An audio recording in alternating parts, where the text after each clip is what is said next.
Daxuyaniya Serokvezîrê Tirkiye Ahmet Davutoğlu ya destkeşana ji peyvîrên xwe bû sedem ku li Tirkiye hilbijartina pêşwext dîsa bê axaftin.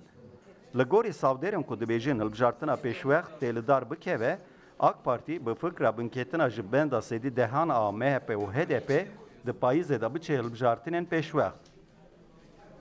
Bi vî awayî jî dê hejmara parlamenterên AK Parti bigêje 367 ku ev hejmar dihêle ku AK Parti bi tenê bikare destûra bingehîn biguherîne. Lêvele şirketên rapirsiyan di vê derbarê da encamên ji hev cuda cuda didin. Li gorî Optimarê de HDP dibin benda sedî dehan da bimîne, lê MHP de bendê derbas bike. MHP %10. Li gorî lêkolîna me ya herî dawiyê, MHP bi rêjeyên weke 10 an jî 11 bendê derbas dike.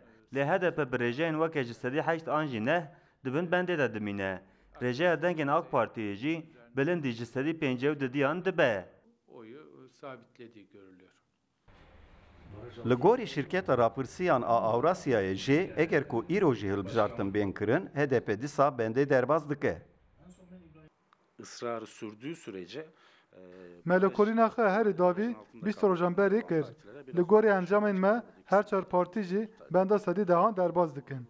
AK Parti ji sedî 47 an 49, CHP ji sedî 26 an 28, MHP ji sedî 11 an 12, HDP jî di navbera 10 an jî 11 an de ye. MHP 11-12, HDP 10-11 aralığında. Li gorî yasayan bi awayekî asayî divê ku hilbijartin di sala 2019 da bê kirin. Hinek şirovekar dibêjin de îhtimala hilbijartina pêşwext li gorî reşa MHP diyar bibe. Li gorî van şirovekaran heke MHP kongreya xwe pêkbîne û rêveberiya partiyê jî bêguhertin de hilbijartina pêşwext li dar nekeve.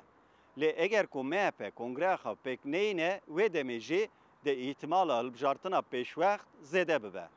Kemal Avcı, Rudaw,